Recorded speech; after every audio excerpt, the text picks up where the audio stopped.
Hello दोस्तों, unique classes current affair में आपका स्वागत है। रोज़ाना शाम के समय एसएससी जीडी और दिल्ली पुलिस के लिए 20 क्वेश्चन, कितने 20 क्वेश्चन रोज़ाना शाम को। और आज की शुरुआत करते हैं क्लास की एक मोटिवेशन के साथ। अगर हमारा वीडियो पसंद आए शेयर लाइक एंड सब्सक्राइब ज़रूर करना। देखिए आज का मोटिवेशन। जंग में जब भी तुम्हारा बलिदान होगा, जब भी जंग होगी और जंग के अंदर तुम्हारा बलिदान होगा, इतिहास और दिलों के पन्नों पर तुम्हारा नाम होगा। इतिहास में भी नाम होगा और दिल के अंदर जो भी हमारा दिल है, दिल के अंदर जो भी मन है, मस्तिष्क है, उसमें तुम्हारा नाम होगा। देखिए फर्स्ट क्वेश्चन के साथ शुरुआत करते हैं। आज भारतीय रबड़ उद्योग संघ के नए अध्यक्ष किसे नियुक्त किया गया है? तो भारतीय जो रबड़ उद्योग संघ है, इनके नए अध्यक्ष अरविंद यादव, रमेश केजरीवाल, राजेश खन्ना, डॉक्टर आवेश सक्सेना। तो किसे नियुक्त किया गया है? रमेश केजरीवाल को। दूसरा क्वेश्चन देखिए, महिला विश्व मुक्केबाजी चैंपियनशिप की मेजबानी कौन सा देश करेगा? जो महिला विश्व मुक्केबाजी चैंपियनशिप है, उनकी मेजबानी कौन सा देश करेगा? तो भारत, चीन, अमेरिका, पाकिस्तान। तो कौन सा देश करेगा? भारत। देखिए तीसरा क्वेश्चन बहुत ही महत्वपूर्ण और इंपोर्टेंट क्वेश्चन है। 20 क्वेश्चन। कितने क्वेश्चन है? 20। अगर कोई भी हिम्मत हो 10 क्वेश्चन करके दिखाए तो मैं देखता हूं। देखो, किसी राज्य के उच्च न्यायालय के न्यायाधीशों के वेतन भत्ते कौन सी ये निधि है दोस्त, निधि पर भारित होते हैं? मतलब ऐसी कौन सी निधि होती है जिस पर उच्च न्यायालय के न्यायाधीशों के वेतन और भत्ते होते हैं, वे नियत होते हैं या भारित होते हैं? तो भारत के आकस्मिक निधि, जो भारत की एक संक्षिप्त निधि होती है, उस पर, भारत की संचित निधि पर, भारत की लोक लेखा निधि पर या संबंधित राज्य की संचित निधि पर जो उच्च न्यायालय के न्यायाधीशों के वेतन होते हैं, वे जो संबंधित उच्च न्यायालय होता है उसकी निधि पर निर्भर करता है। जो भी न्यायाधीश होगा किसी भी न्यायालय में लगेगा तो उस राज्य की निधि पर निर्भर करेगा कि वो उनकी पेमेंट है, सैलरी वगैरह दे। लेकिन इनकी पेंशन होती है ना,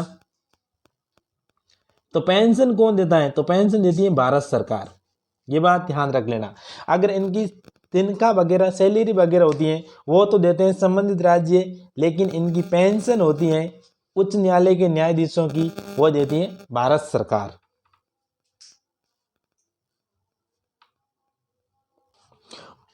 उसके बाद किस राज्य में राष्ट्रीय उद्यान वैली ऑफ फ्लावर्स स्थित है? क्या नाम है? Valley of flowers, valley of flowers.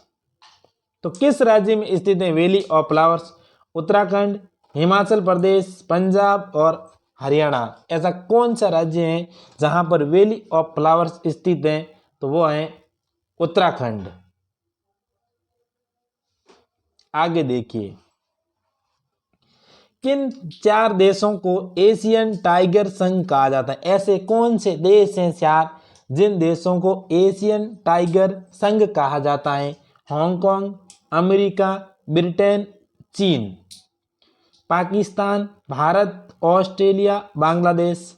चीन, Myanmar, Nepal, Taiwan, Hong Kong, Singapore, दक्षिण कोरिया और ताइवान। तो ऐसे कौन से देश हैं 4 जिनको एशियन टाइगर संघ कहा जाता है? तो इन्हें कहते हैं हांगकांग, सिंगापुर, दक्षिण कोरिया और ताइवान। इन 4 देशों को। उसके बाद देखिए, बहुत ही महत्वपूर्ण क्वेश्चन है दोस्तों। ये क्या है? देखिए, आबिद हुसैन समिति का संबंध किससे है? जो आबिद हुसैन थे, उन समिति का संबंध किससे है? उद्योग मंत्रालय से, जीएसटी से, गरीबी उन्मूलन से, सड़क निर्माण विभाग से। तो आबिद हुसैन समिति का संबंध है ना, वह है उद्योग मंत्रालय से।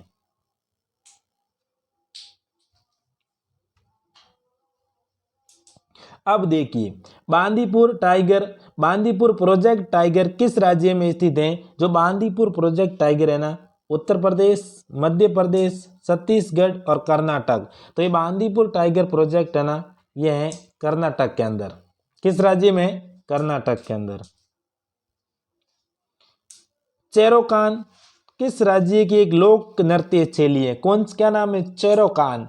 ऐसा कौन सा भारत का राज्य है जहां पर चेरोकान किस राज्य की लोक नृत्य शैली है? तो मिजोरम, मणिपुर, त्रिपुरा, नागालैंड। तो ऐसा कौन सा राज्य है? यह है मिजोरम, जहां पर चेरोकान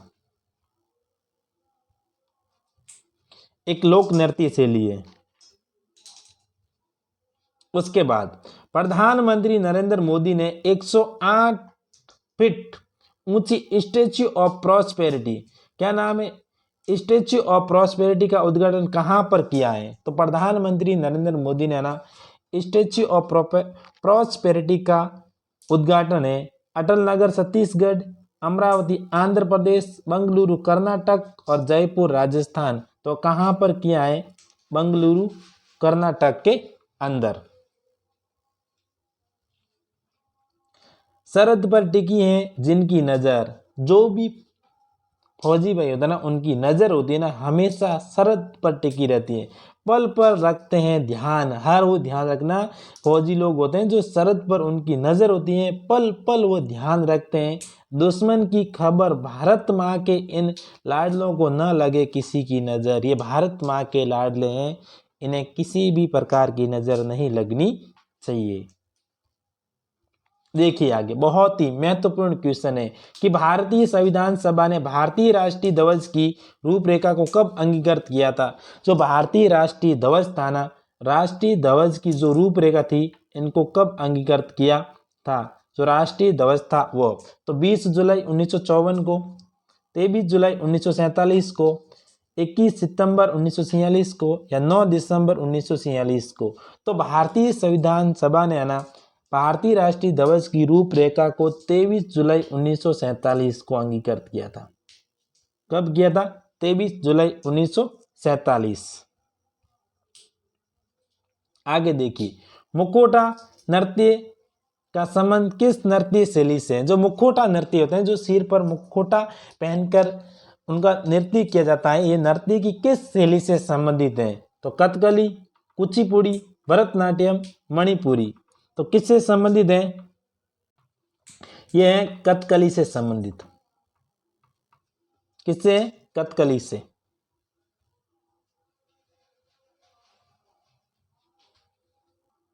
देखिए अब, सूर्य से बढ़ती दूरी के अनुसार ग्रहों का निम्न में से कौन सा क्रम सही है? किससे?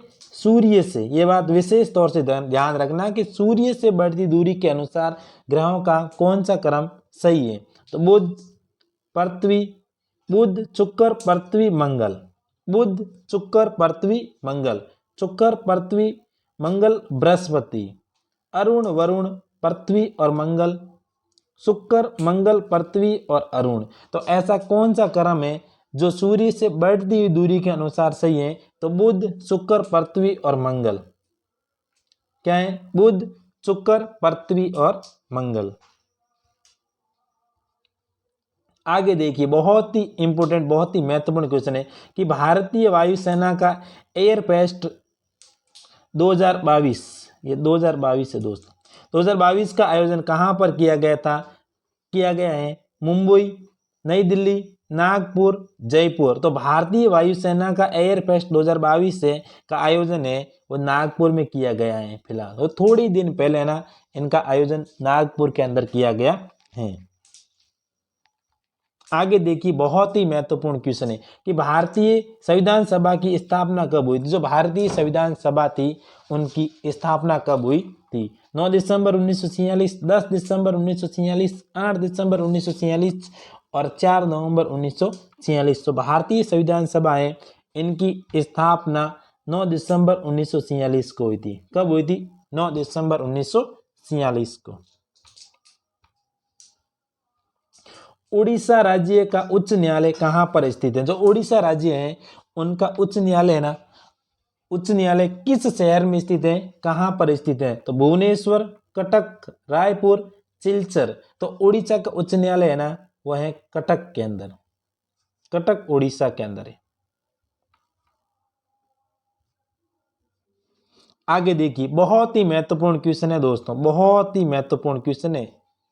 प्रधानमंत्री नरेंद्र मोदी ने दक्षिण भारत की पहली वंदे भारत ट्रेन को हरी झंडी दिखाकर कहां से रवाना किया गया है? तो ऐसी कौन सी जगह है जहां पर प्रधानमंत्री नरेंद्र मोदी ने वंदे भारत ट्रेन को रवाना किया है? तो चेन्नई तमिलनाडु, बंगलुरु कर्नाटक, तिरुवनंतपुरम केरला और अमरावती आंध्र प्रदेश। तो ऐसी कौन सी जगह है? बंगलुरु कर्नाटक। कौन सी जगह है? बंगलुरु कर्नाटक है, जहां पर प्रधानमंत्री नरेंद्र मोदी ने वंदे भारत ट्रेन को हरी झंडी दिखाकर रवाना किया है। देखिए, भूगोल पृथ्वी को केंद्र मानकर, भूगोल पृथ्वी को केंद्र मानकर अध्ययन करने वाला विज्ञान है। जो भूगोल है ना, ये पृथ्वी को केंद्र मानकर अध्ययन करने वाला विज्ञान है। यह कथन किसने कहा था? ये कथन है ना, किसने कहा था? तो वारेनियस, कॉन्ट, टेलर या कॉलमी। तो किसने कहा था? वारेनियस। वारेनियस ने कहा था कि भूगोल पृथ्वी को केंद्र मानकर अध्ययन करने वाला विज्ञान है। यह कथन है वारेनियस का। कर्नाटक संगीत का जनक किसे कहा जाता है? जो कर्नाटक संगीत है, इनका जनक किसे कहते हैं? तो संत ज्ञानेश्वर, संत चैतन्य, संत तुकाराम और संत पुरंदरदास। तो कर्नाटक संगीत का जनक है, वह है संत पुरंदरदास को। बहुत ही महत्वपूर्ण क्वेश्चन है, देखिए, India is for sale, India is for sale पुस्तक के लेखक कौन है? इंडिया इज सेल फॉर पुस्तक के लेखक शशि थरूर, स्मृति ईरानी, नागेश्वर और चित्रा सुब्रमण्यम। तो इंडिया इज फॉर पुस्तक के लेखक हैं, वह हैं चित्रा सुब्रमण्यम।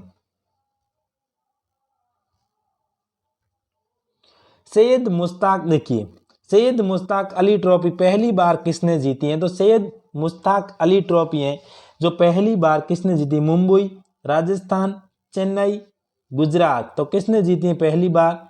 तो पहली बार जीती है चेन्नई ने। किसने? नहीं, मुंबई ने जीती पहली बार। किसने जीती? मुंबई ने। अगर दोस्तों हमारा वीडियो पसंद आए तो शेयर, लाइक एंड सब्सक्राइब जरूर करना। धन्यवाद।